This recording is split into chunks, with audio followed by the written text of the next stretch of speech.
చాలా హెల్దీగా ఉంటూ ఊరికే బై ఛాన్స్ స్క్రీనింగ్ చేయించుకుంటే బయటపడ్డాడు. Give us a couple of examples sir జనాన్ని తెలియడానికి. అయ్యో, మేము ఇప్పుడు మన గ్రేస్ క్యాన్సర్ ఫౌండేషన్ ద్వారా స్క్రీనింగ్ చేస్తూ ఉంటాం. గ్రామీణ ప్రాంతాల్లో మొబైల్ స్క్రీనింగ్ బస్సుల ద్వారా ఊరూరా వెళ్ళి స్క్రీనింగ్ చేస్తూ ఉంటాం. సో వాళ్ళు అసలు చాలాసార్లు ఏముంటుందంటే మాకు టెస్టులు ఎందుకు, మాకు ఏమీ లేదు కదా, టెస్టులు చేయించుకుంటే ఏదో లేని జబ్బు ఇస్తారేమో అనే భయంతో కూడా పార్టిసిపేట్ కూడా చేయరు చాలాసార్లు. ఎంతో వాళ్ళని మోటివేట్ చేసి మనం చేస్తే ఎన్నో కొన్ని వందలాది పేషెంట్స్ అర్లీ బ్రెస్ట్ క్యాన్సర్. ఇప్పుడు చూడండి, రొమ్ము క్యాన్సర్ మనకి చేతికి రొమ్ము కణికి తగలాలంటే అట్లీస్ట్ 1 నుంచి 2 సెంటీమీటర్లు ఉండాలి. అవును. కానీ మ్యామోగ్రఫీలో 2 నుంచి 3 మిల్లీమీటర్లు ఉన్నా కూడా తెలిసిపోతుంది. కరెక్ట్. అంటే మనకి చేతికి తగిలి తెలిసి అంతకన్నా ముందుగానే దాన్ని మనం కనుగొనవచ్చు. సో ఇది చాలా వాల్యుబుల్ ఇన్పుట్ మీరు ఇస్తుంది సార్. బికాజ్ చాలామంది నేను టెస్ట్ చేసుకున్నాను, షవర్లో టెస్ట్ చేసుకున్నాను, కొంతమంది స్నానం చేస్తున్నప్పుడు నాకేమీ లేదనుకుంటారు. కానీ మీరు అనేది చాలా చిన్నగా ఉంటే అది కనపడదు, అసలు మన చేతి తగలదు. కాబట్టి అంత ఆ లీడ్ టైం మనం గెయిన్ చేస్తున్నాం. అలాగే సార్, ఓకే, ఇది మనకి స్క్రీనింగ్కి సంబంధించి పురుషులు ఏ స్క్రీనింగ్ చేయించుకోవాలి అంటే ఇలాంటి దీనికి?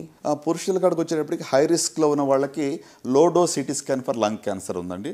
అలాగే ప్రోస్టేట్ క్యాన్సర్కి ప్రోస్టేట్ స్పెసిఫిక్ యాంటీజెన్ అని చెప్పాను. కోలాన్ క్యాన్సర్ సంబంధించి కొలోనోస్కోపీ 50 years పైబడిన వాళ్ళకి చేయాలి.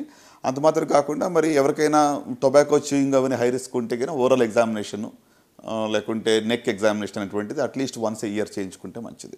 సో ఇవి 4-5 రకాల క్యాన్సర్ సంబంధించి కామన్గా అందరూ చేయించుకోవాల్సిన పరీక్షలు. Screening correct. అండ్ మనకేమన్నా బ్లడ్ వర్క్లో కానీ లేకపోతే మామూలుగా ఏమన్నా మార్కర్స్ ఉంటాయా సార్? ఫర్ ఎగ్జాంపుల్ ఈ పర్టికులర్ యాంటీబాడీస్ వాట్ ఎవర్ ఇది బాగా పెరిగాయి, లేదు వాళ్ళకి వెయిట్ లాస్ అయింది అని చెప్పే కొట్టొచ్చే లక్షణాలు ఏంటి sir, which is common to most cancers?